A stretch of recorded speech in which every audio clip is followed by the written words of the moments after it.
Sveiciens! Man prieks atkal tevi satikt savā kabinetā. Mani sauc Kristīna Kreila, un šis ir podcasts Sansols ar Kristīnu Kreilu. Un šodien raidījumā es tiešām parunāšu mazliet vairāk par tādu klasisku sansoli, kuru parasti visi iedomājas, tad, kad runā par krāpšanu attiecībās. Un šajā raidījumā man ir pievienojusies mana kolēģe, draudzene Aiga Gavara.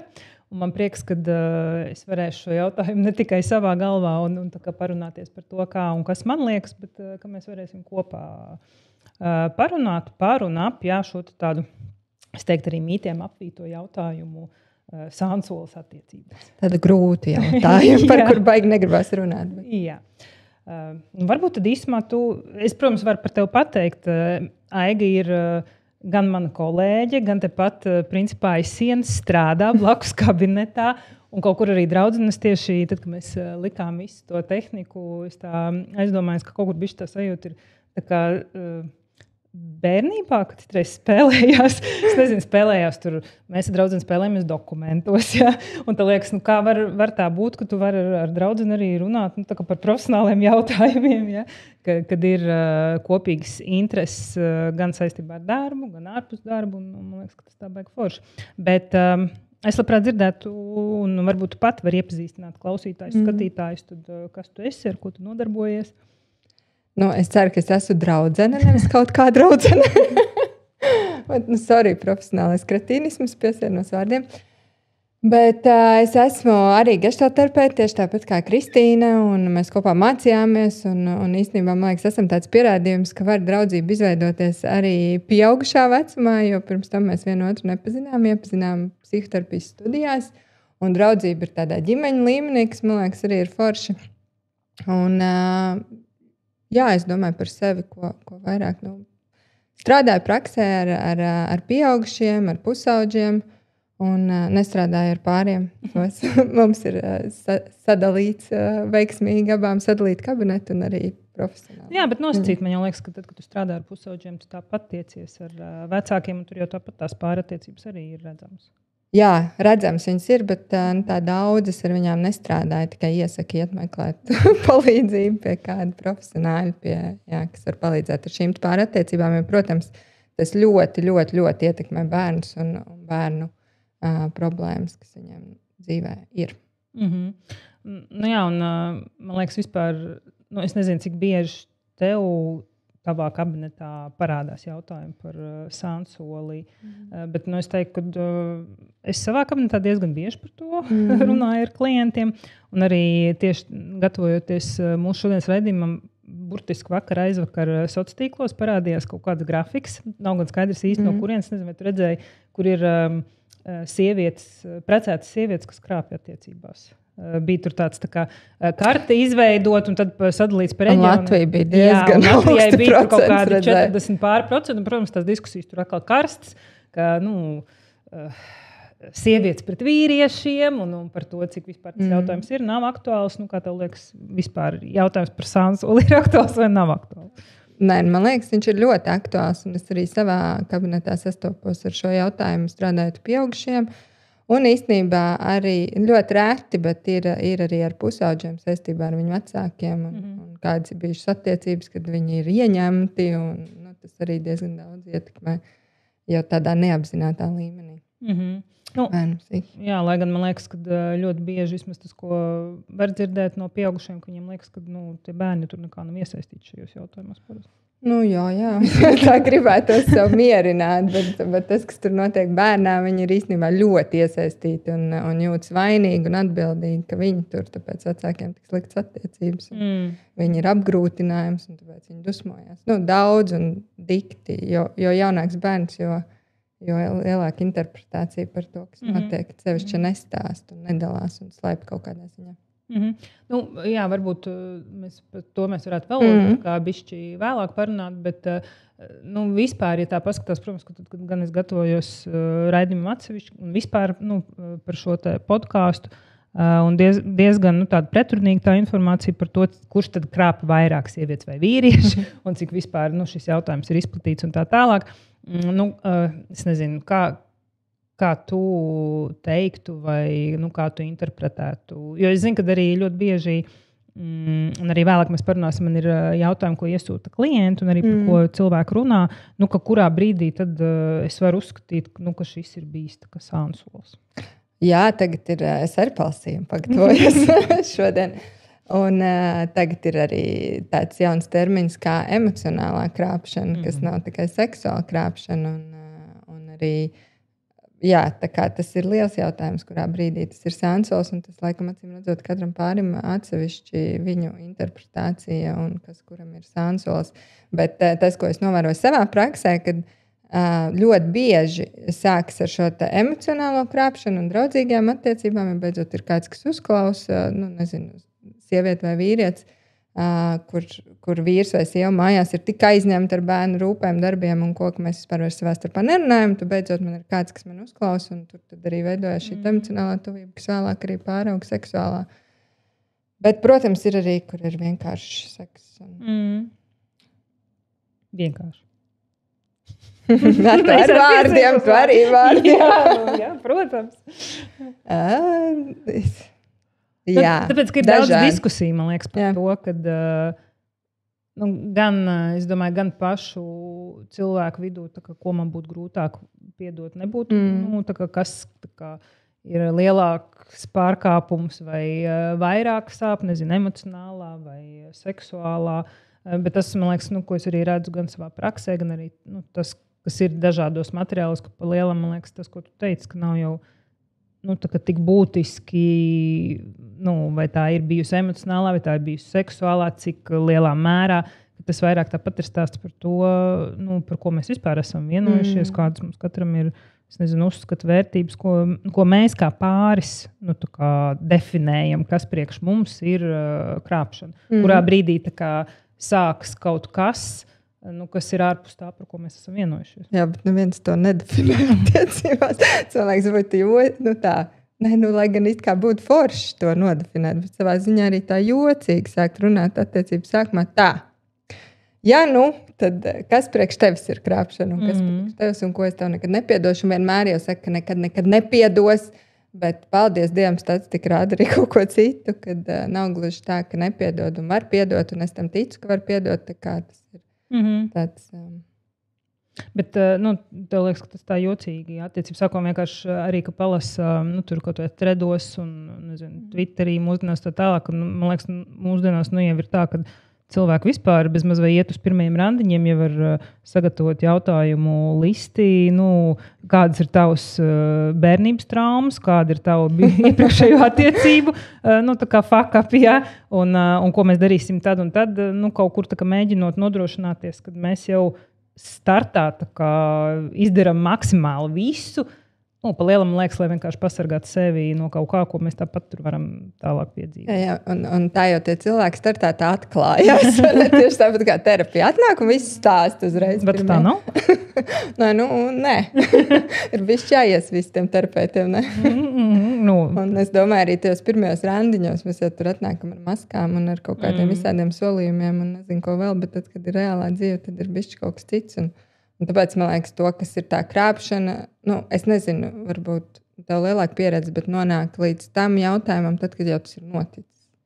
Tad sāk diskutēt vispār, kas tas priekš manis ir un ko tu pārkāpi un kā mēs tālāk. Jā, diskutēt, tas arī vēl ir jautājums. Jo man liekas, tur vēl ir tālāk ļoti daudz par to, kādā sabiedrībā mēs dzīvojam, cik mēs to paslaukam zem tepiķīšu un par to nerunājam, vai runājam, vai kaut ko mainam tajās attiecībās, vai nemainam. Es nezinu, tev jau arī ir individuāli klienti, kas drīzāk nāk ar šiem te jautājumiem, ko tad man darīt pēc tam. Kā tev liekas, kas ir, es nezinu, tādi, aiz kā tie cilvēki paklūp un kur varbūt neizdodas pārunāt vai kaut kā mainīt tās attiecības? Aiz aizvainojuma lielā paklūpa un aiz sāpēm. Es neizdzīvo un negribu vispār pieskarties. Un tad ir liels dusmas aizvainojums un viss ir jāsašķaida un jāmet miskastā. Aiz tā arī paklūpa. Un ir jau arī tādas pieredzes, kur izšķirās un sēd kopā pēc tam arī manā praksē. Un tad, kad pāriet nedaudz tas tvaiks nolaižās, tad ir iespējams kaut ko vēlāk arī. Cerība tomēr ir. Cerība ir, jā.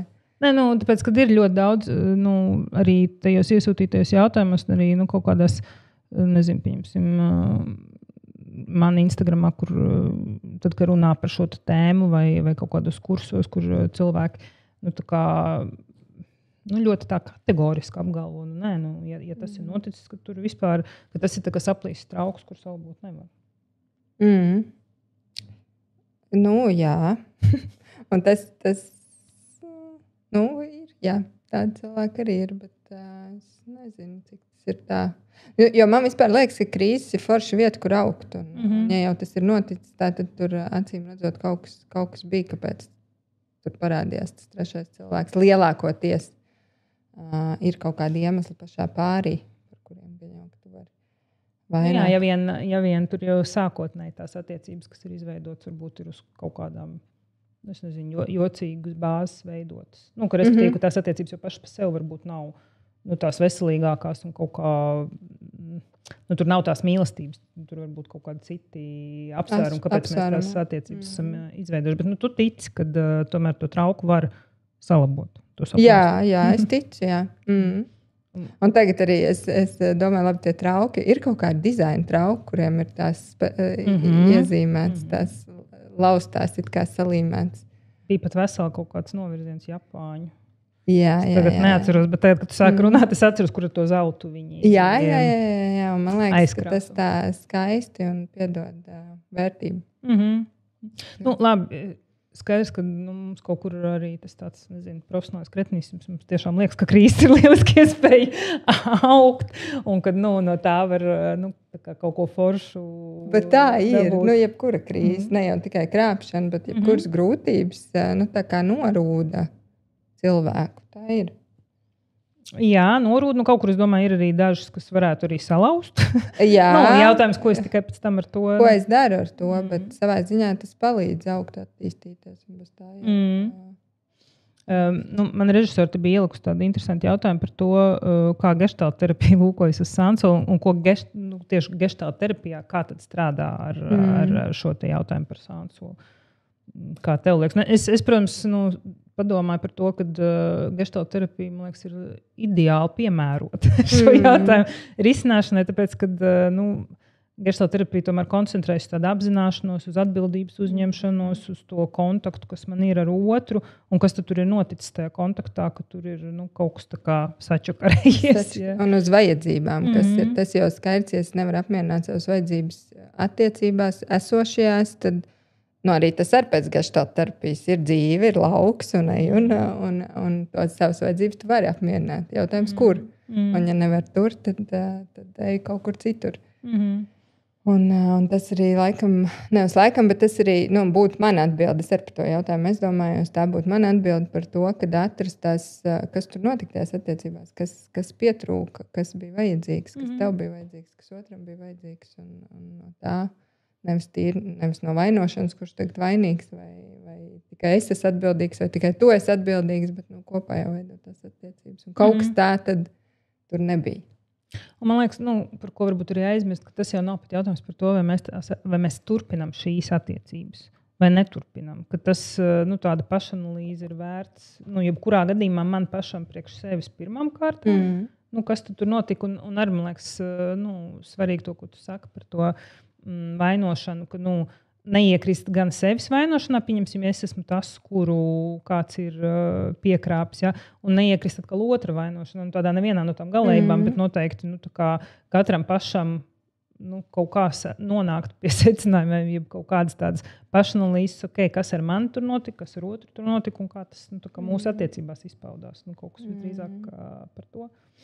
Jā. Un tur, man liekas, tādā ziņā geštāla terapija ir vienkārši lieliski. Mēs, protams, neesam galīgi objektīvs par to runāt, bet kaut kur, jā, man liekas, ka tieši par to kontaktu ar otru, kontaktu ar pasauli, tas ir tāds centrāls geštāla terapijas aspekts. Jā, un apzināties, kas man pietrūkst, kāpēc es gāju meklēt to laimi kaut kur citur un nevis runāju vai arī tam otram, kāpēc es nedzirdēju, jo tas bieži arī ir. Kad it kā saka, bet nedzird un sadzird tajā brīdī, kad iesist ar bombu seju un kas krāpšana. Tad jā, ja runā, protams. Jo, daļa noteikti no tiem gadījumiem būs arī, kur nerunā un kur, protams, te vienmēr var diskutēt, vai otrs nojauš vai nenojauš. Bet, kur, jā, ka tā jau tomēr arī ir individuāla izvēle. Kad jā, es varu runāt, man var nesadzirdēt, bet es varu izvēlēties citu bomu, ar kuru es īsti tādu diezgan sāpīgu variantu tā kā otram un kaut kur tādu varbūt, nezinu, kaut kādu citu izvēli izdarīt tajā vietā. Un tas, man liekas, arī ir tas, kas palīdz tai otrai pusē atkal, kas izlem par labu tam sānsolim, arī apzināties pēc tam saprast, kas man lika veikt šo izvēli, nevis kādu citu. Un tas ir tas, man liekas, ko terapijā lieliski var meklēt un risināt. Jā, tā kā jānāk terapijā. Jā, reklāmas pauze. Skaidrs, ja var atrast kaut kādus citus veidus, lūdzu. Bet man liekas, kaut kāda palīdzība katrā ziņā, jo es domāju, ka tādu sānsoli pašiem tik galā ir diezgan sarežģīti, jo daudz aizvaino.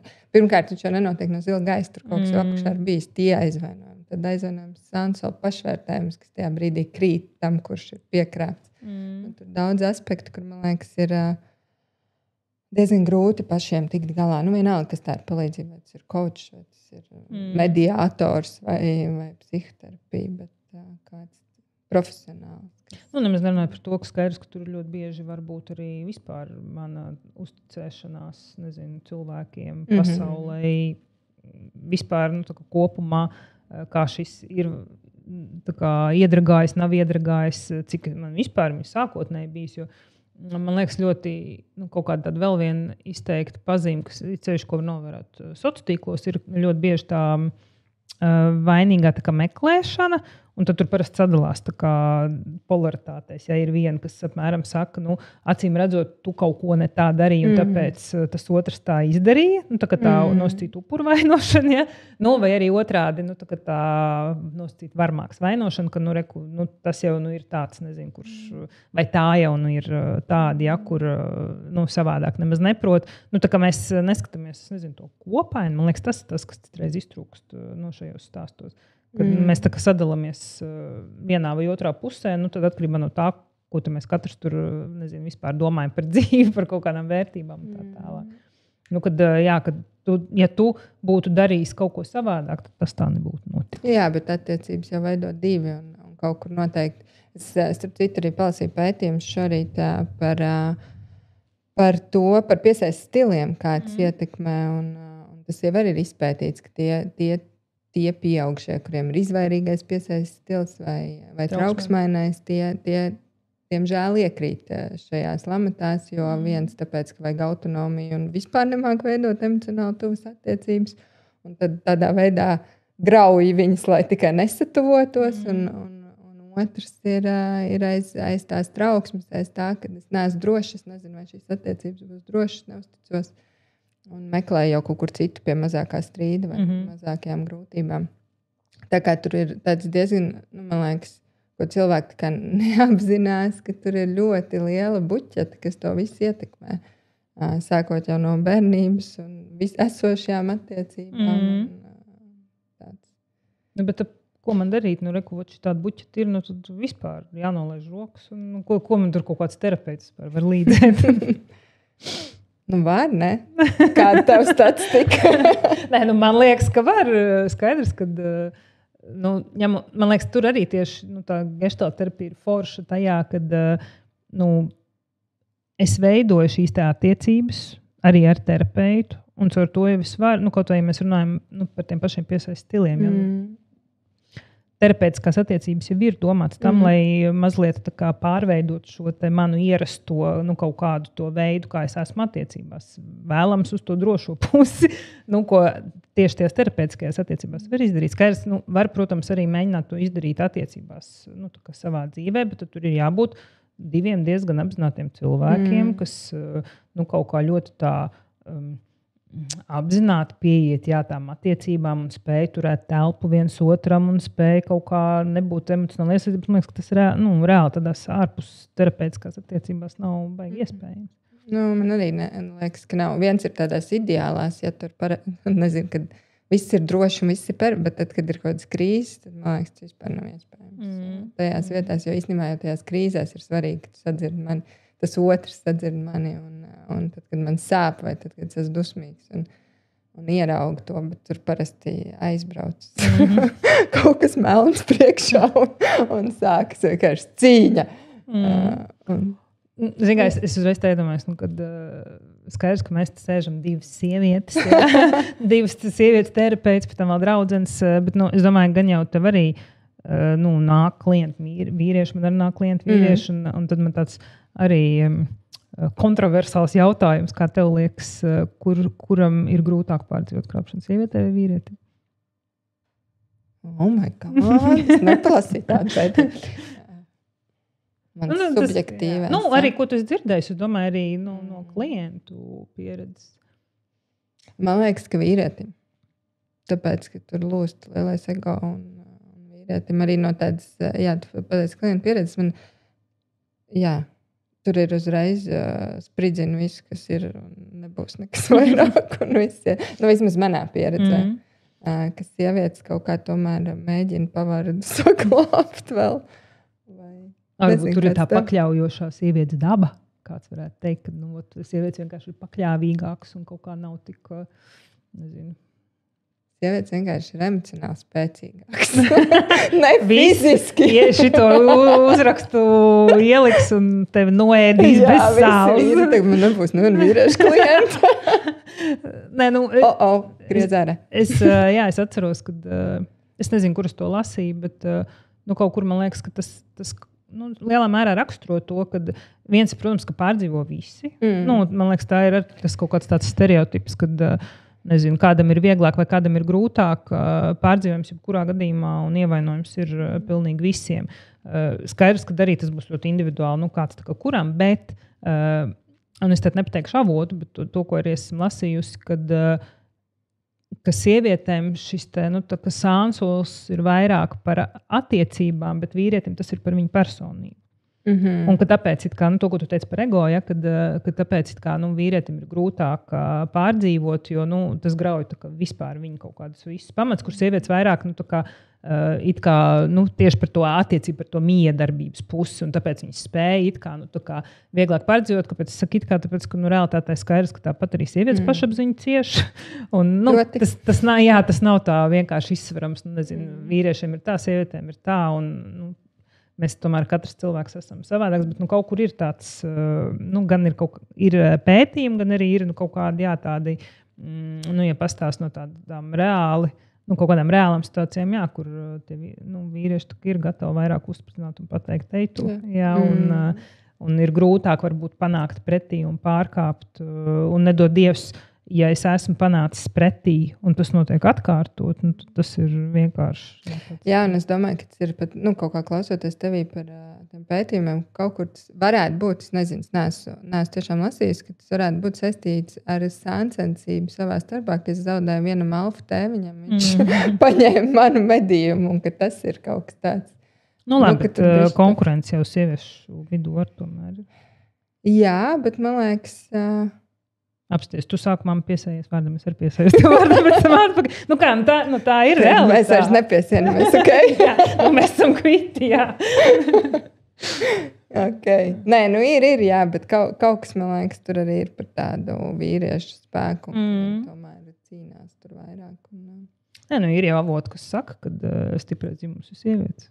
Vai saka par emocionālo? Jā, kaut kur. Emocionālo, jā, jo, kaut kāda tāda vispār pārdzīvojuma, kaut kāda tāda izturība tajā, kas var piedzīvot, un no tām krīzēm tiešām izaugt, nevis iekrist tajā krīzē un palielam pazaudēties, nezinu, piemēram, nodzerties, palikt tajā, ka es vairāk neusticos nevienam un nekad kaut kā tikt no tā ārā, jo kaut kur jau neskatoties uz to, ka redz, tas ir nenormāli populāri. Tā, ja pastāst pēc statistikas, to, ko statistika saka, tad krāpšana notiek bezmaz vai dažādos avotos dažādi, protams, bet no 20 līdz 80% attiecībās. Tas vienkārši vājprātīgs diapazons. Principā, es šodien lasīju kaut kāds 50% kaut kur redzēju. Tātad tas ir vidējais 20. Tas arī bija tas, kas, man liekas, bija tur tajā skandāli izraisošajā kartē. Tur arī bija kaut 40 ar kaut ko procentu, kad tieši laulībā precētas sievietes nevis vienkārši. Nezinu. Es tieši skatījos, tur pat Itālija bija zemāk kā Latvija, jo man likās, ka tur Itālija, Spānija jau tāds. Nē, man liekas, mēs bijām tikai ar vēl kaut kādu vienu valstī. Mēs bijām viena mēs top ar 49, kaut kas bija, es atceros. Lai gan, jā, es domāju, ka tas varbūt vienkārši, ja tā globāli paskatīties, tad tas vispār jautājums par attiecību kvalitāti. Cik mēs tās attiecībās esam apzināti, ko mēs tur darām, nedaram, ja? un ko mēs izmantojam kā risinājumu kā attiecību grūtībām. Jo citreiz liekas, ka vieglāk ir izmest un jaunu. Jā, un tur neiet kaut ko tur pakluso kaut kā, un gan jau kaut kā sajies, un beigās tā kā, nesaiet. Un tāpat tā, kā tu teici, tas bombs, tas tā kā liekas, gan jau nebūs. Tā kā redz, ka tur kaut kas tuvojās, bet varbūt būs labi. Un beigās viņš, tev atcerēs Mailijas Cyrus, tad dziesmu Wrecking Ball. Tā kā bomba vienkārši ietriecās iekšā.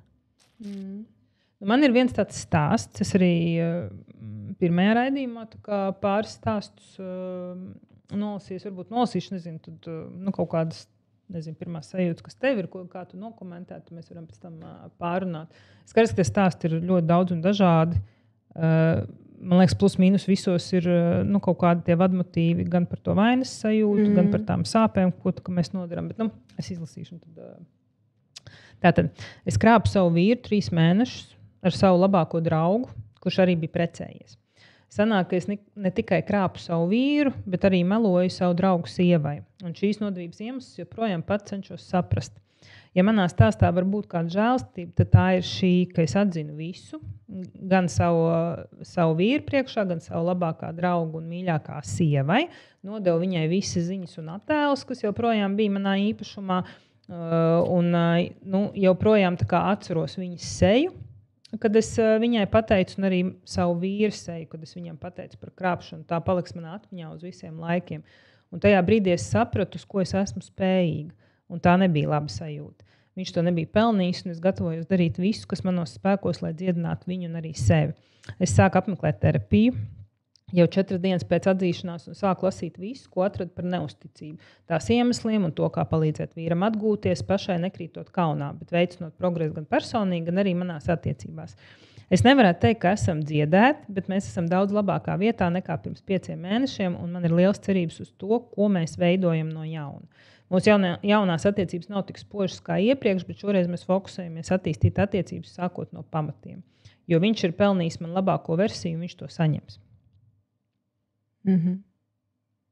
Kādas tev pirmās sajūtas? Pirmās manas sajūtas ir tāda milzīga vaina un trauksme. Tā, ka to sevišķi pēdējais teikums, manas labākā versija jau uzreiz sāk parādās trauksme ķermenī un milzu glābējs, kas ko vaina tā kā uztur. Man arī, protams, liekas interesanti, ka viņš ir pelnījis man labāko versiju, nevis es pati priekš sevis. Labi, tā labākā versija skaidrs, ka mūsdienās jau ir tāds, man liekas, nodeldēts kaut kāds vārdu savienojums, bet kaut kur tas, ko tu saki, kad es tik ļoti esmu tajā vainas sajūtā un tajā trauksmē, un tas arī patiesībā ir raksturīgs ļoti bieži sākuma stadijā, tad, kad tas viss nāk gaismā, un tieši tas, kurš ir krāps, parasti arī tiešām jūt šausmīgi trauksmīgi vainas sajūtu, un ir gatavs bezmazliet uz visu, nemaz neapzinoties, ko tas vispār prasīs, gan no manis, gan loģiski no otra. Te, protams, es labprāt vēl padiskutēt arī vispār par to, kad viņa visu nodeva visu informāciju, tā kā šī labākā drauga sievai. Un tie ir vispār tādi jautājumi, par kuriem arī nāks klausīties dažreiz klients stāstos, ko man darīt. It sevišķi, kad tas nav nācis gaismā un kad es tā kā nožēloju to, ka esmu izdarījis, vai man teikt vai neteikt. Vai tad, ja mēs uzzinām, pieņemsim par, nezinu, tur kādas draudzenes vīru, vai kādu tieši otrā drauga sievu, un ko darīt, un atklāties, neatklāties. Vai tā ir vainas sajūta, kas viņai te lika? Jā, es par to tieši domāju, kad tās jau viņa attiecības, kas tur viņas starpā, protams, tur sarežģītā vieta, kad it kā viņa ir draudzene arī viņai, kas ir tāda, bet pa lielam tās ir tā otra cilvēka attiecības, kas viņam pašam jātiek galā. Un viņiem savukārt ir savām. Bet par to atklāšanu, neatklāšanu, teikšanu, neteikšanu, tas ir tāds ļoti diskutabls jautājums. Un, it kā no vienas puses, katram ir robežas un katram sava atbildība par savām attiecībām, bet tad arī ir tās draudziņa attiecības un tad ir tā sāpināšana. Tur ideāli variantā visi par visu būtu vienojušies. Mums būtu skaidrs, es gribu, lai tu man pasaki, ja tā būs, ja? Vai kaut kā, bet reālā dzīvē jau tā nekad praktiski nenotiek. Sarežģīti, jā, un diez kā tas ir, vai labāk ir sāpināt, vai labāk, lai viņi... Tādi neatbildami jautājumi, kur katram pašam jānonāk laikam ar savu vērtību sistēmu kontaktā un jāsaprot, kas priekš manis, kāpēc es gribu un ko tas man... Vai ko tas te draudzinē, vai ko tas mūsu attiecībām nedraudzinē. Jā, jo, protams, ir dažādi stāsti dzirdēt, bet ir situācijas, kur, pieņemsim, es neizstāstu un draudzene pēc tam man pārmet. Kāpēc tu man to neteici? Jā? Un kur draudzene arī ir grūti saprast, arī jautājums, kur viņi tur iekrīt savās sajūtās, arī kaut kādā, ka es tā kā muļķi, ja, ka tu zināji un vēl kāds zināja, un es tā kā nezināju. Kad ieraudzīt tā kā vienam otru tajā, saprotot, ka es arī nezinu, kā es rīkotos tādā situācijā. Jā, tā ir ļoti sarežģīta situācija. Es arī nezinu, kā es rīkotos, atkarīgs laikam no katras individuālās situācijas. Vai arī ir, pieņemsim, tie, kas ir, nezinu, kaut kādu iemeslu dēļ ir krāpuši savus partnerus, bet partneris par to nav uzzinājis. Un pēc tam viens no argumentiem mēdz būt, kad es negribu viņu sāpināt. Tā kā es nestāstu un iespējams, nezinu, nestāstot, varbūt es tiešām kaut kā nesāpinu otru, vai atkal tieši otrādi izveļot visu un pastāstot. Es vienkārši gribu atbrīvoties no tās savas šausmīgās vainas sajūtas, ja, kas man tik ļoti spiež. Jā, man liekas, būtu brīnišķīgi, ja mēs varētu uz visu tā baigi vienkārši skaidrs, kas ir pareizi un nepareizi, un kur ir rokas grāmata, bet nav, diemžēl, jo man liekas, arī ir gadījumi, kad labāk varbūt tiešām nestāstīt, ja tu kaut ko dari ar sevi, un tas ir bijis, un tu vari ar to sadzīvot, un jums attiecības uzlabojās, tad ko dos tas, ka tagad? Bet kā tad par atklātību?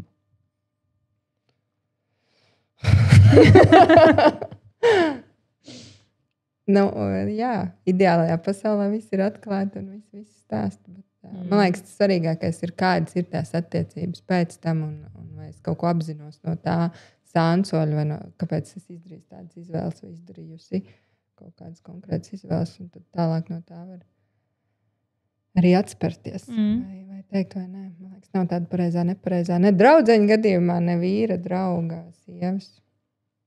Jā, man arī liekas, ka tas vienmēr būs kaut kāds tāds individuāls stāsts. Un, tas, par ko mēs runājam gan gestalt terapijā un vispār, kad es kaut kā daudz maz apzinos, kāpēc es daru to, ko es daru. Vienalga, kur no variantiem es izlēmju un jāsaprot par sevi, par ko tas ir. Pieņemsim, ja es esmu šo sānsoli veicis un es saprotu, ka īstenībā nezinu, tas, ko es patiesībā gribēju no tā iegūt, galīgi nav tas, ko es ieguvu. Ja, un es saprotu, kad iespējams tas nekādi nenāks par labu mūsu attiecībām, tad iespējams es to paturu pie sevis un nezinu, esmu vienkārši labāks partneris vai runāju par to, par ko es iespējams iepriekš nerunāju tajās attiecībās. Jā, par savām vajadzībām, kas acīm redzot, jo reizēm jau ir arī tā, ka ir tas sānsols, bet sāk novērtēt to otru cilvēku, kas man blakus, jo saprot, ka citur labāk nav. Jā, man liekas, mēs, protams, lielākoties runājam par tiem gadījumiem, kur tas nav tāds sporta veids. Kur es nemočīju, nedaru vienu un to pašu gadiem, nedomāju. Kur tas tiešām ir kaut kādi atsevišķi notikumi manā dzīvē, kur es nesaprotu, kas ar mani vispār notika. Bet kā tev liekas, tu vari vairāk pieminēt tās vajadzības, un tad, kad man liekas, ja cilvēki tiešām daudz maz saprast, ko viņiem vajag un spētu par to runāt, teorētiski mums tam procentam ar tiem sānsoļiem vajadzētu mazināties. Jā, un jau otrs spētu sadzirdēt. Jā, bet kāpēc ir tik grūti?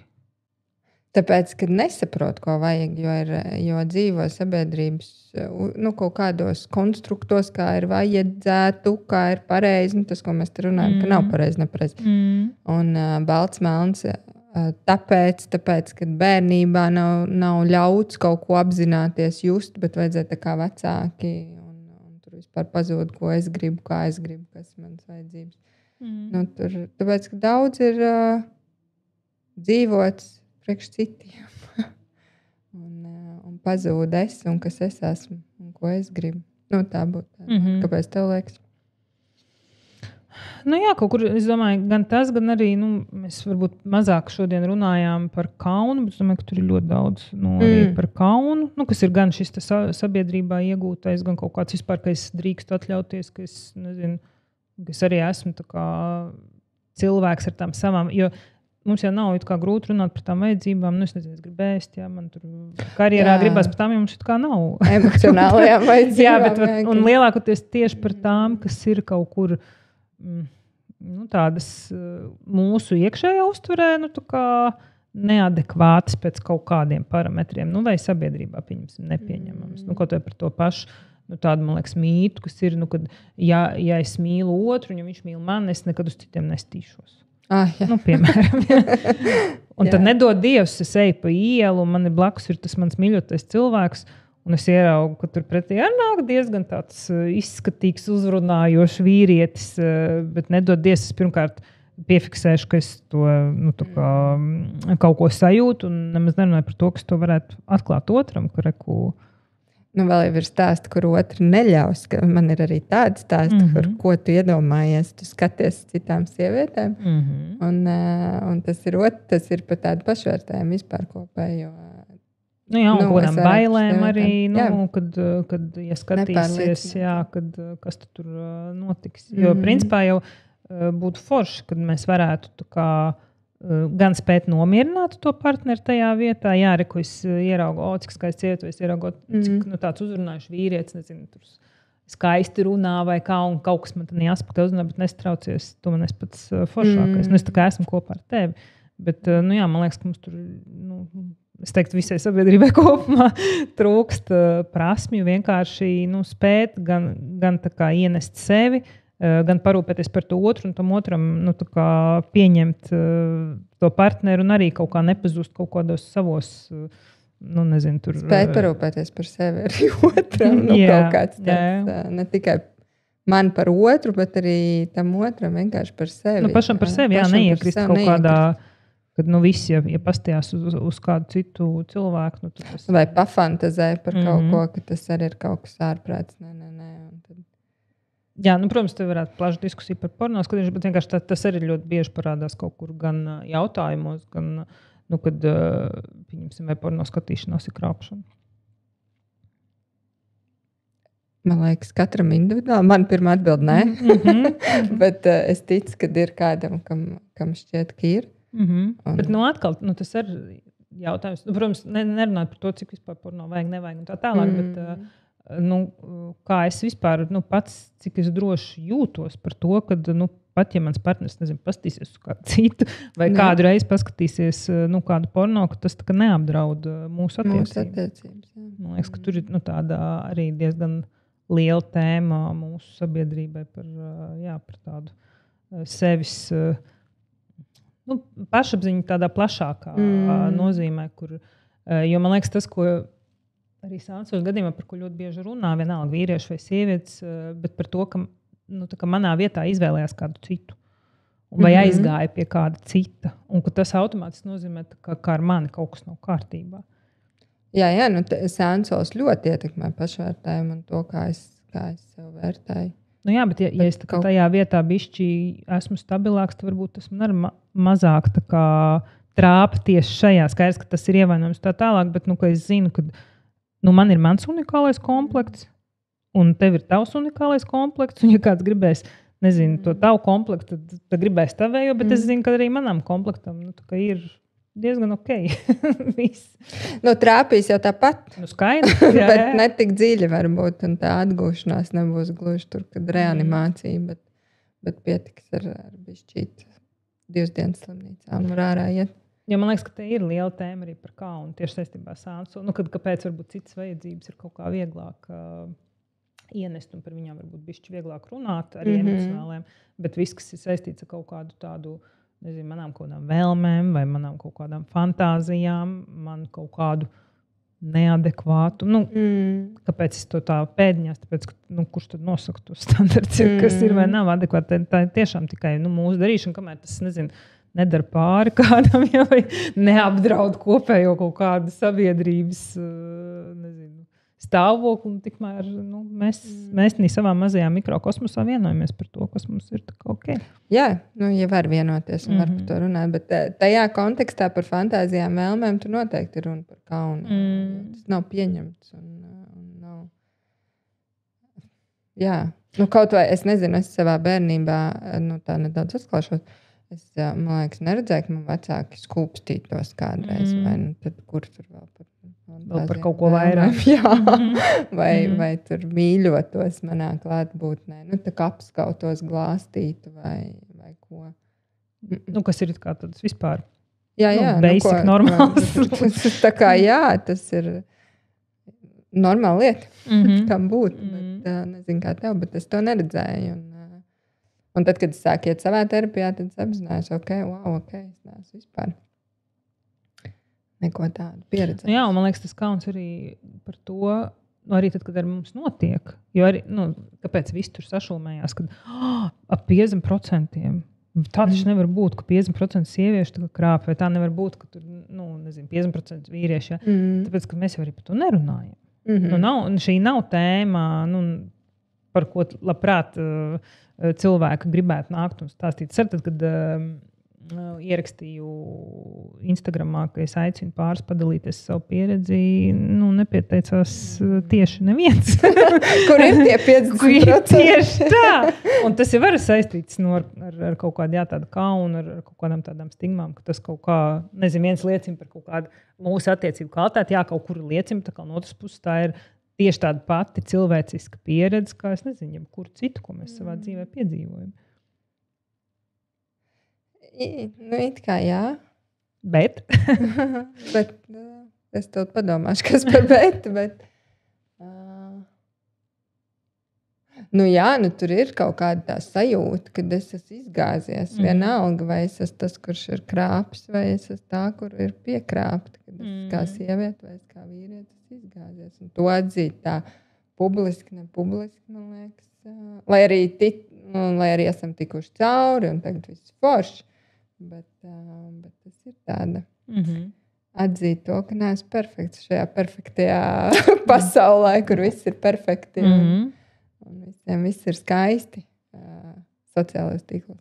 Jā, un plus, man liekas, šī tāda ļoti sāpīga pieredze. Kad kaut kā, ir kaut kādi jautājumi, kurus es varbūt varu tā mierīgāk, es nezinu, tur varbūt es arī darbā izgāžos, bet par to es tā kā varu bišķi vieglāk runāt nekā par šiem jautājumiem, kas ir tā kā ļoti tāda, ievainojama vieta. Visdrīzāk arī ar to saistīt. Un ja ir grūti atklāties ievainojumos, tādās 1-pret-1 attiecībās vai terapeitiskās attiecībās, tad tagad atklāties podkāstā, tas jau vispār ir tā. Labi, es aicināju anonīmi. arī anonīmi cilvēki nav īpaši gatavi. Es ceru, ka būs gatavi tagad, ka mazliet vairāk par to runāt. Jā, bet mēs jau mazliet pieskārāmies mītiem. Man ir pāris tādi, iesūtīti jautājumi arī par kaut kādiem tādiem mītiem. Es arī bišķi pieskāros pirmajā raidījumā. Ka, piemēram, ja vienreiz piekrāp, tad darīs to atkal. Ir tāds apgalvojums. Ļoti trauksmēns un nedrošs apgalvojums. Bet ir? Bet ir, jā. Nē, tās bailes jau, protams, kaut kur ir iekšā, kad nav jau pārliecība, bet nav par ko pārliecība. Man liekas, mūsdienās mēs kā nekad iemācāmies dzīvot tādā, kādā pasaulē. Nedrošā, bet neskaidrā, jā, ka nav garantija. Jā, bet man liekas, mēs tāpat mēģinām sevi apmānīt. Ka nebūs kas, ko arī, loģiski mūsu smadzenes tā strādā. Jā, mēs kaut kā mēģinām sevi nomierināt, un tāpēc, man liekas, šis arī ir kaut kāds tāds variants, kas palīdz man tā kā, tu te nav ko ticēt. Nav ko nemaz iet uz šito risku. Es uzreiz pasaku, ka, ja vienreiz tas ir darīts, tad 100 punktā būs vēl, un es nemaz tā kā, neļauju sev piedzīvot, iespējams kaut kādu tādu variantu. Nu, un tādā veidā tad 100 punkti tiešām būs vēl.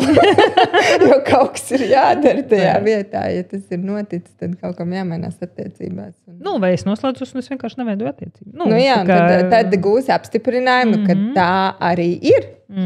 Tā arī ir, redz, kā es taču teicu.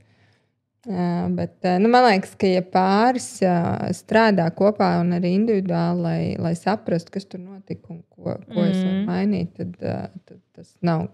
Tas tiešām ir mīts. Vai ne? Tā, man ar tā liekas. To pilnīgi piekrīt. Mēs bišķi jau pieskārāmies tam, kad kāds vienmēr ir vainīgs pie tā, ka ir noticis Sansols. Abi divi. Atbildīgi. Ne vainīgi, bet atbildīgi noteikti. Nu jā, man liekas arī, kad tas svarīgi atcerēties, ka katrs savā veidā, ka tas arī nav, protams, ka mēs vienmēr varam, piekārt pie zvana vienu. Kad viens kaut ko nedarīja, vai otrs redz tāds maita vai maita, sīviete vai vīrietis, kad to izdarīja. Bet drīzāk, jā, tas ir, man liekas, jautājums par tādu atbildības sajūtu. Ko mēs katrs, par ko mēs katrs tur esam atbildīgs. Neiet, skaidrs, kad citreiz atkal aiziet tādā otrā galējībā, kad es visu varu izskaidrot. Un līdz ar to, es attaisnoju to otru. Kad ir šie te apstākļi, šis te apstākļu kopums, un skaidrs, ka tur nebija citas izvēles. Kā cilvēkam kaut ko tādu izdarīt. Ka tas arī īsti gluži nav, ka tā atbildība jau nav par to, ka es varu izskaidrot, un ka tas attaisno. Atrast to smalko tādu līniju starp to vainošanu un to atbildības sajūtu. Ka es uzņemos atbildību, bet tas nenozīmē, ka es otru aproku tajā vainā, vai es pats sevi aproku tajā vainas sajūtā. Kaut kur tādu. Tāpēc arī ir šāds apgalvojums, ka tur vienkārši ir grūti atrast to balansu tajā. Lai neiekristu un negrazītu otram virsū tā vaina. Tāpēc man liekas, ir svarīgi arī daudz, vispār, man liekas, vainošana ir tāda diezgan neproduktīva lieta. Vairāk vajadzētu cilvēkiem meklēt to atbildību, kur ir mana atbildība šajā un kas ir tava atbildība. Jo ir notikums. Nav neviens vainīgs vai nevainīgs vai ko ir kaut kas noticis un kas te ir atbildīgais bijis. Un arī attiecībā uz sevi, man liekas, tā ir forša tāda pozīcija, nevis tur to pātagu sev vainot, ka es kaut ko ne tā izdarīju, bet, kad ko es tur izdarīju, neizdarīju, par ko es atbildu un par ko es neatbildu. Jo par otru izvēles taču neatbildu. Pat ja tur kaut kas mums tādīs attiecībās nebija. Un tā ir tā vieta, kur tas var izskaidrot, bet tas neatceļ to atbildību. Jā, jo varēja jau nākt un teikt, un tad risināt, bet aizgāja uz otru pusi, pagriezās. Un šis man ļoti patīk. Vērīgs partneris var novērst neusticības rašanos attiecībās. Restīvi, ja es būšu pietiekoši vērīgs, tad es noteikti... Es būšu gana laba. jā, vai gana labs. Vai tev noteikti var pielikt arī klāt, ir tāds, ka tas, kurš tev pa īstam mīl, neko tam līdzīgi to nedarīs. Jā. Nebūs cilvēks parastais. Man uzreiz tāda asociācija par tādu vērīgo, kas tikai to vienu redz. Ir tik ļoti vērīgs, ka nekā citu apkārt pasaulē nav. Un tad arī no tik vērīgiem partneriem gribās atkritīties. Es domāju, ar savu vērīgumu iedzīštu. Iedzīštu, kur vairs nevar izturēt, vajag kaut kur elpot. Nē, arī mīts. Un arī, man liekas, par to tādu absolūto mīlestību, kur, ja vien otram es rūpētu, vai ja vien es būtu svarīgs, tad es tā nerīkotos. Man liekas, mēs tur vienkārši atceļam kaut kādu to cilvēku neperfekto dabu. Mēs visi esam cilvēki, mēs, diemžēl, visi varam kļūdīties. Jā, varbūt kādam ir paveicies, un viņš nav izdarījis kaut kādas ļoti lielas kļūdas, kas šausmīgi sāpina otru. Bet arī jautājums, vai tas ir tāpēc, ka es esmu tāds labs un apzināts, vai vienkārši apstākļi nav sakrituši. Es kaut kur dažreiz arī ar klientiem, kas runājas, es parasti saku, ka pie noteiktiem apstākļiem es domāju, ka mūsos katrā var iznākt ārā viss briesmīgākais dēmons, kāds viens dzīvo. Un forši ir, ja es plus mīnus bišķi pazīstu, kāda dēmona tur manī dzīvo, un pie kādiem apstākļiem viņi var izlīst ārā. Un kā viņus menedžēt, lai viņi neiznīcina visu, kas ir. Jo kaut kur, man liekas, tajā tādos absolūtajos apgalvojumos, kāds ir arī šis, ka, ja es tur būšu pietiekoši vērīgs vai ja izdarīšu visu lieliski, tad ar man, tas nenoliks, ka tā ir tāda kaut kāda stratēģija mēģināt sevi pasargāt no tādas. Jā, jo tas otrs jau ir cilvēks, nevis mēbele. Viņam arī ir bagāža, kas ietekmē. Tas, ko mēs par to piesaistes stilu runājam, to nekādīgi nevar ietekmēt tas otrs cilvēks. Bet varbūt cik vērīgs tas būtu. Jā, tas labākais, kas ar viņu ir noticis. Jā. Nē, man ļoti bieži terapijā nāk un saka, ka trūkst telpas un gribas telpot. Un, man liekas, tas ir par to vērīgumu un to uzmanību tik ļoti, kad gribās. Jā, un tad kā atrast to balansi, kur es ļauju brīvību, un tur cilvēks var sajust brīvības garšu un vispār izdarīt kaut ko es negribu. Un atkal to šausmīgo vērīgumu, kur atrast tādu balansu. Vidusceļu, nav jau vieglas tās attiecības.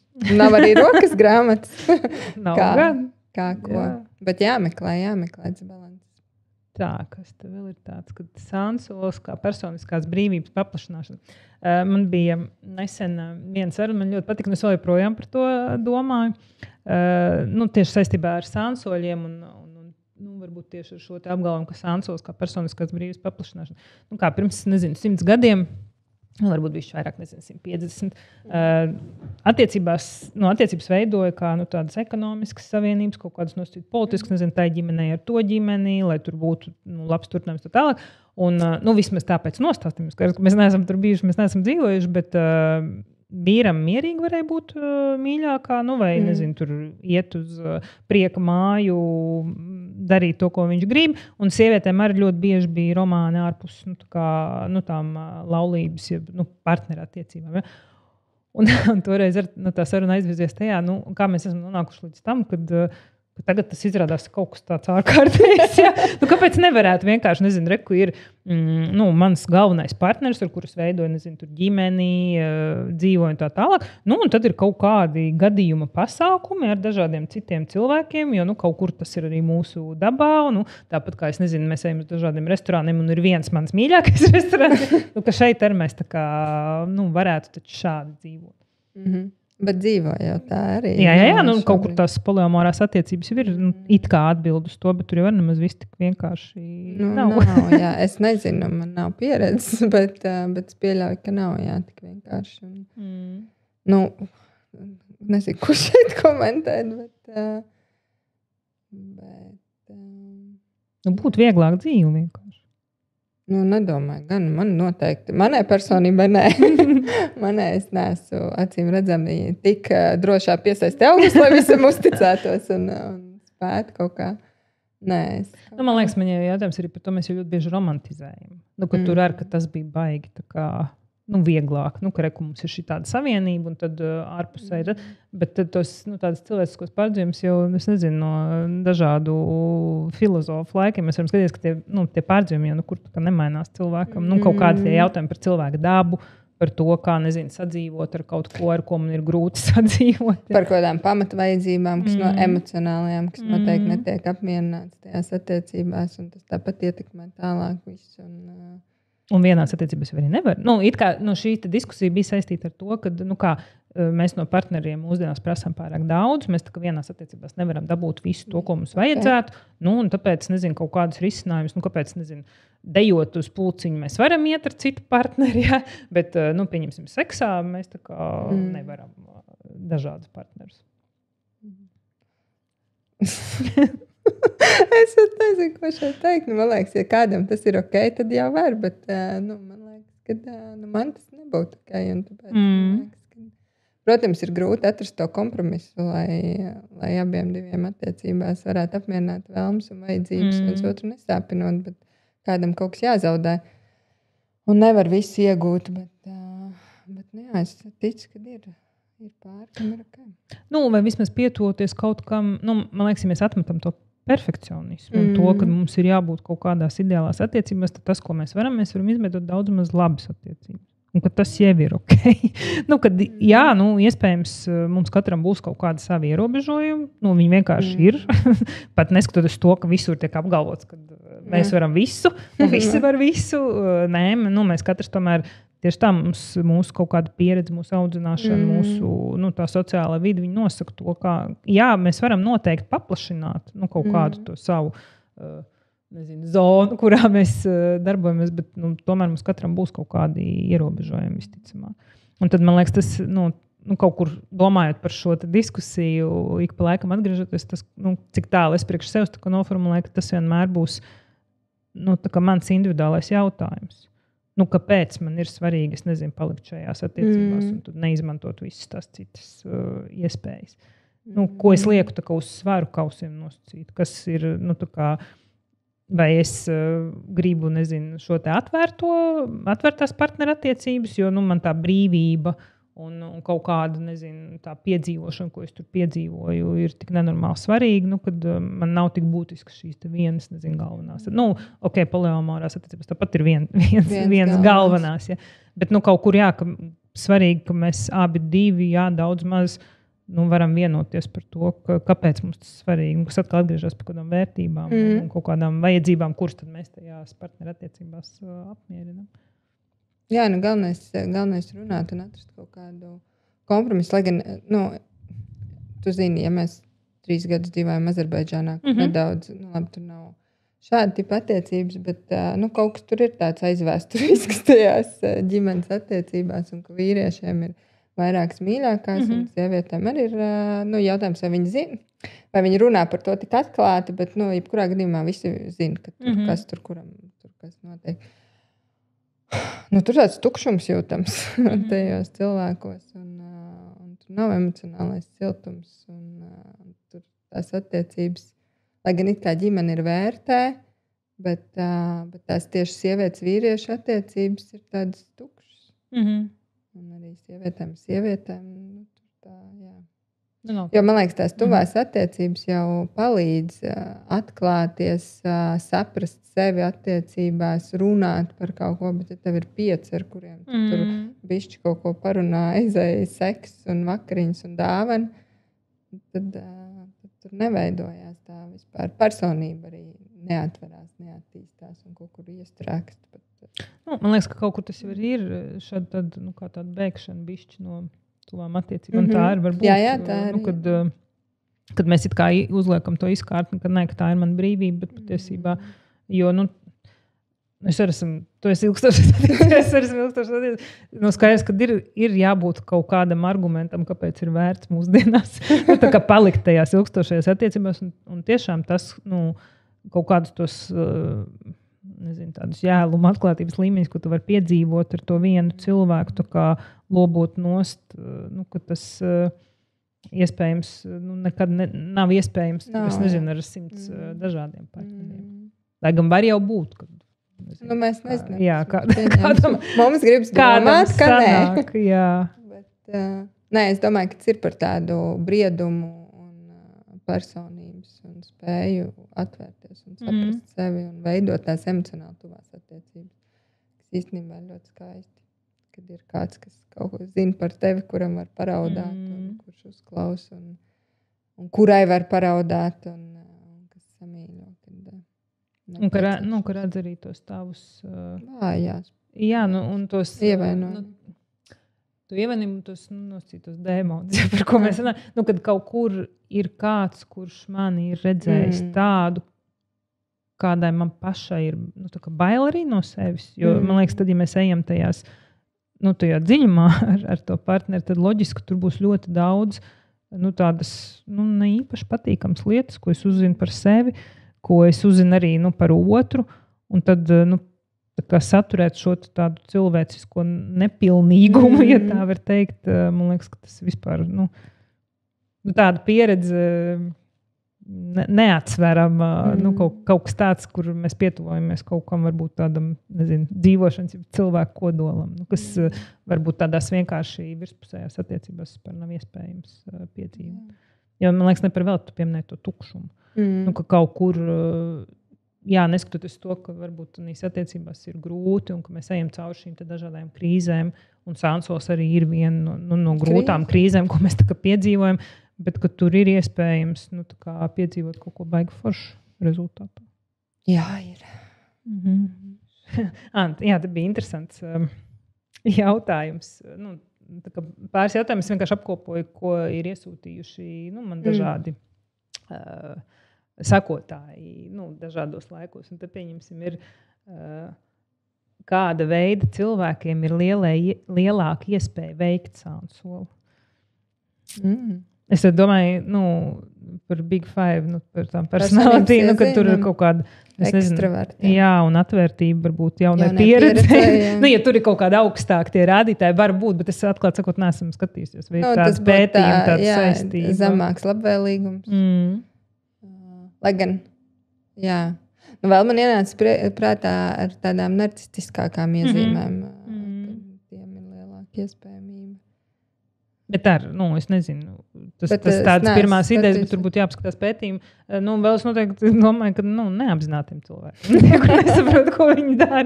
Tas tāds pirmais, kas man nāk prātā. Es šodien vēl runāju ar piemestiem, kas vairāk lieto alkoholu un cits aprēķinošs, jo izmainās apziņas stāvoklis. Un tāda apzināts izvēles veikt grūtāk un apzināties sekas grūtāk. Vienkārši močī pa dzīvi un kaut kā gan jau notiks. Protams, te ir jautājums, pieņemsim, kāpēc man ir spēcīgas bailes tikt apkrātai. Kas tev pirmais nāk prātā? Kaut kas par pieredzi un pašvērtējumu. Es arī domāju, vispār cik, no kurienes...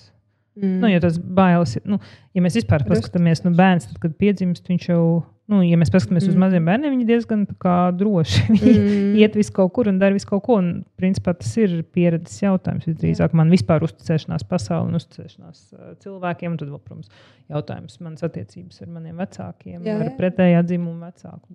Pusauģu gados arī pieredze ietekmē, ne tikai vecāki. Tur daudz kaut kas acīm redzot, es fantazēju, ir pieredzē bijis tāds, kas liek neusticēties.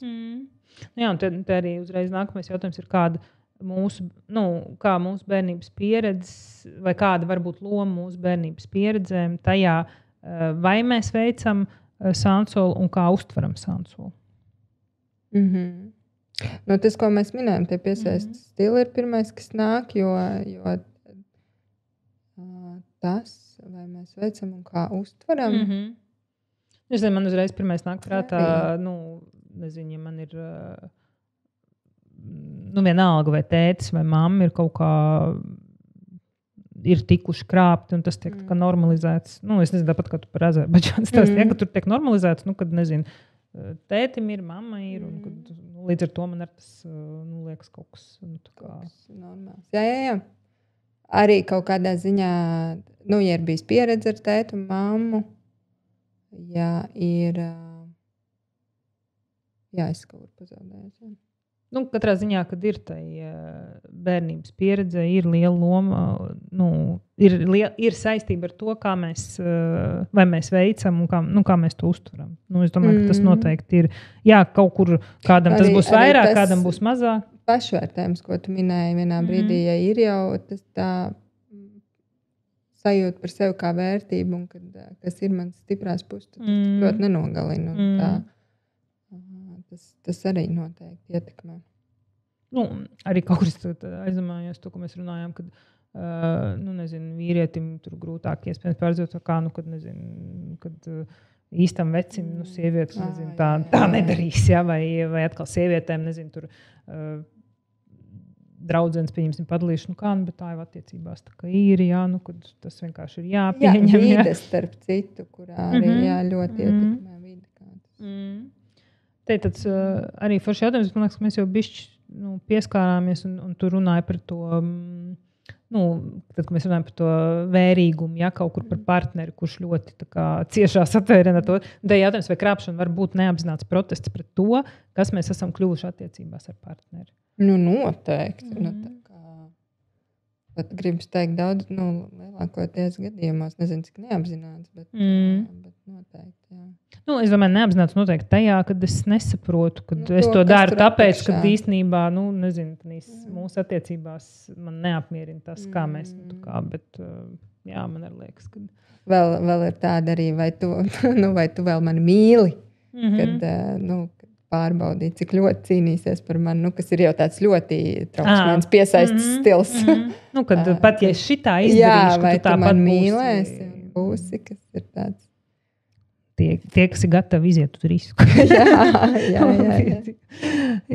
Kas vienkārši patīk radīt ap sevi trauksmi un lietas. Jā, man liekas, tāds foršs, tādam nobeigumam te ir jautājums par to, vai varat ieteikt kādas stratēģijas, kā uzturēt veselīgas attiecības. Stratēģijas. Man liekas, vispirms ir pievērst uzmanību attiecībām, kad es sāktu ar to. Jo man liekas, ka tādā mūsdienu laikmetā mēs tiešām attiecības atstājam kaut ko, kas notiks pats no sevis kaut kur pašplūsmā. Saprast, ka tas otrs nav mēbeli, var aiziet. Kaut kādā ziņā ir jārūpējās par to. Man liekas, arī izkāpt no tā riteņa, kas ir ikdiena un darbi un pienākumi, jo attiecības nav par pienākumiem. Kā tu ne? Bērns jāved, naudu jāpelna. Tad attopās, ka nav nekas cits, par ko runāt un ne par ko citu nerunā, kā tikai uz kur pulciņu tu aizudīsi un cikos būs mājās un vakariņas tikos. Tie ir, man liekas, tie galvenie sarunas, randiņi, laiks, divatā. Ne tikai ar bērnu, to es ļoti bieži kabinetā dzirdu, kad nav bijuši divatā, bērnam jau 7 gadi divatā vispār. Bērns vēl maziņš, 7 gadi. Jā, 7, jā. Es, protams, tā ar sarkasmu, bet kaut kur, tas, man liekas, ir atgriežoties atpakaļ pie tā, kad pievērst tām attiecībām uzmanību un pievērst viens otram uzmanību, jo mēs jau pat varam iet, nezinu, uz randiņiem, iet uz kino un tā tālāk, bet tur sēdēt kā 2 svešinieki un tā kā, man liekas, visbīstamākā zona ir tad, ka mēs vispār vairs neinteresējamies viens par otru. Tieši tādā cilvēciskā, ne par to, nezinu, kāds tev komandējums un ko tu darīsi nākamnedēļ, bet kas ar tev notiek, par ko tu pārdzīvo, kas tev interesē, kur tu, nezinu, esi šajā savā dzīves periodā. Par ko sapņo, ko tu gribētu dzīvē. Jā. Arī, man liekas, tāds klupšanas akmens ir sievietēm ar maziem bērniem, kad iekrīt tajā mammā ļoti gribas būt gan labai mammai, palīdzīt. Ideālai mammai. Jā, ideāla mamma un kādai tur jābūt. Un tagad ir tik daudz jāvēlt uzmanību un tētim ar tagad jāvēlt uzmanību bērnam. Un tik daudz prasības no tiem vecākiem, ka aizmirst, ka viņi īstenībā ir arī vīrietis un sieviete. Un kad, zīdainis tur līdz gadiņam viņš nevar bez tiem vecākiem, bet pēc tam jau var sākt izrauties kaut kur. Un pat ja mēs nevaram izrauties, tad kaut kā, man liekas, ko noteikti arī nevajag aizmirst par to fizisko kontaktu. Un es zinu, ka te būs kaut kādi iebildumi. Es zinu, ka man tas nekad nav pat, restīvi man kaut kādā, tā kā tu teici, es neesmu redzējusi, man nav, nezinu, manā ģimenē nav bijis ierasts, tur vajag apskauties mīļoties tādāk, man to nemaz nevajag.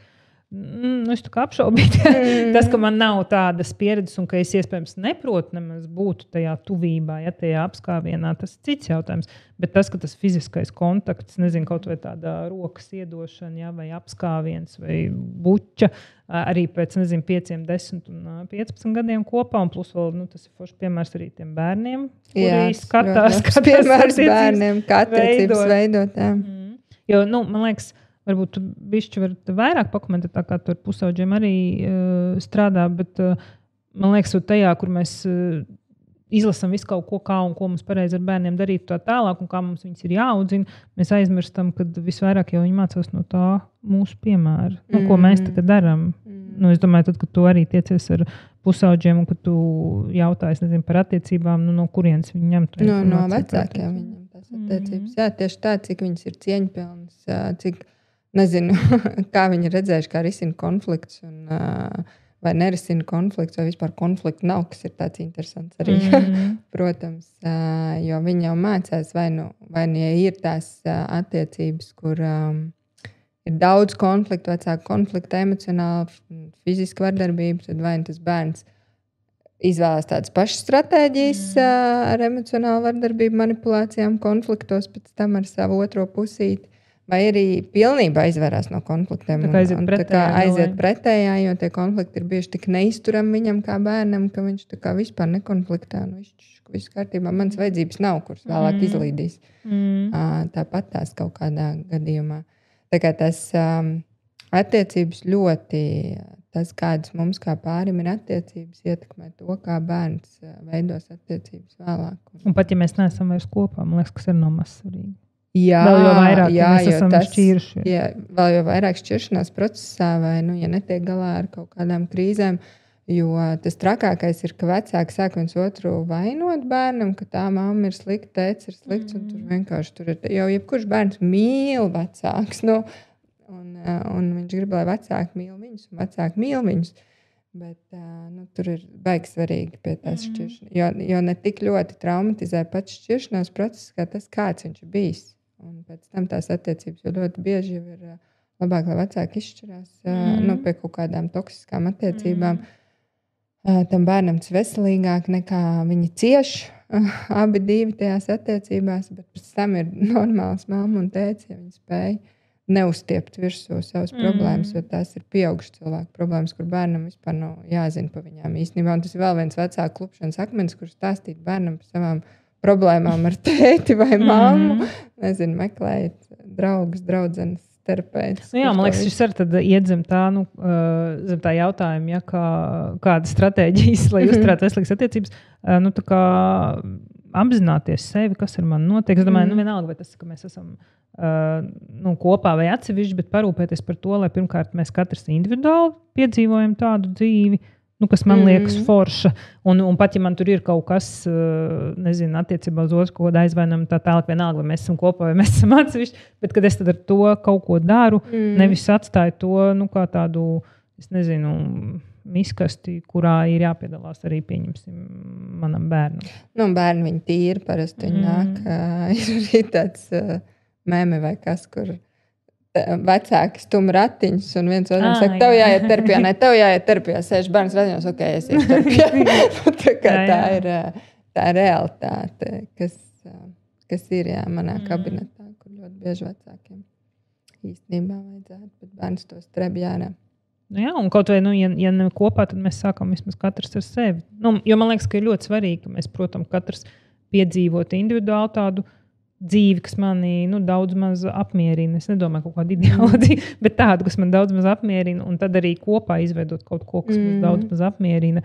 Jā, kas nav perfekts, kur ir šie te konflikti, kur mēs varam parādīt, kā var normāli konflikti arī atrisināt, un kad tas nav kaut kas tā kā ārkārtējs. Jā, tad parūpējamies par laiku kopā, par fizisku kontaktu, jo, man liekas, ka tomēr tas vīriešu un sievietes attiecības ir tāds pamats tam, kas notiek tajā ģimenē. Jā, noteikti. Un tam, kā bērnam veidosies, jo piesaistes stils ir no vecākiem, no vīriešu sievietes, un ja vīrietim ar sievieti ir cieņpilnas, mīlošas attiecības, kas nenozīmē, ka no konflikta viņi ir. Jo mēs esam divi dažādi cilvēki, kuri jāpierīvējās, jāatrod vidusceļš.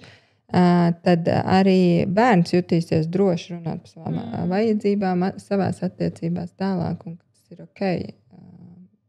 Un ja mums ir grūti tikt galā ar grūtībām, tad kaut ko darīt. Jā. Gan individuāli, gan iespējams. Tur jau tur noteikti var kaut kāda statistika, cik ļoti pāri ievelk šīs problēmas. Ievelk, un tad bieži vien ir par vēlu. Vidējais bija, kaut kas pēc tam pētījumiem vidējais bija 6 gadi, ir tāds vidējais laiks, 6 gadi pēc problēmas rašanās.